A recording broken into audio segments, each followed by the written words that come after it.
পানি লাগবে কারো? পানি? আমাদের একমাত্র সান্ত্বনা কি জানেন? আমার ভাই শহীদের মর্যাদা পাবে। তুই মোর সাওয়াক চাকরি না দিব না দে, কিন্তু মারলু কেনে?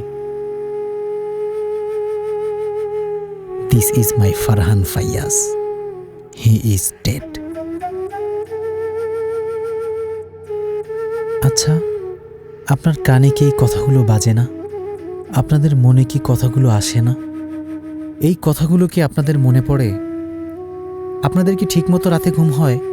শত শত মানুষের আত্মচিৎকার, অথচ ছোট্ট শিশুটিরই কি দোষ ছিল যে তাকে পৃথিবীর সৌন্দর্য না দেখতেই মৃত্যুর মুখে পড়তে হলো?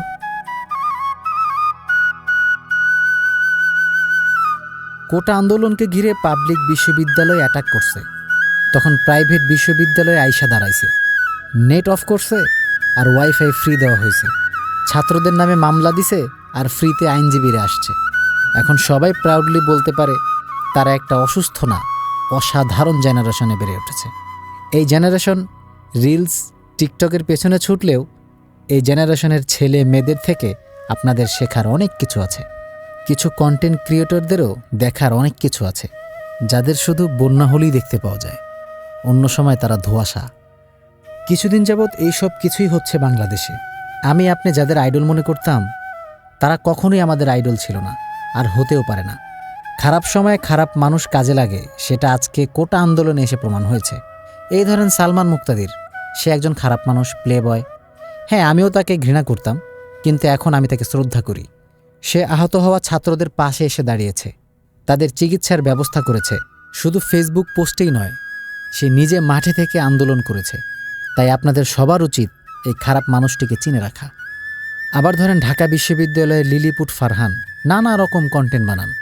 তার কন্টেন্ট আপনার ভালো লাগুক বা না লাগুক, তাকে কিন্তু আপনাকে শ্রদ্ধা করতেই হবে। সে আন্দোলন করা শিক্ষার্থীদের জন্য পানির ব্যবস্থা করে দিয়েছে। আবার আপনাদের কাছে যে ছেলেটাকে পাগল মনে হয়, যে কক্সবাজারে যে খালি গায়ে ভিডিও বানায়, সেও কিন্তু মাইকে গলা ফাটিয়ে স্লোগান দিয়েছে। আপনাদের সো কল্ড আইডলরা কিন্তু আপনাদের পাশে দাঁড়ায়নি। যাদের জন্য আপনাদের এত ক্রিকেট উন্মাদনা, তারাও দাঁড়ায়নি। একবার ভাবুন তো, তাদের কত শোচনীয় সময়ও আমরা তাদের পাশে ছিলাম।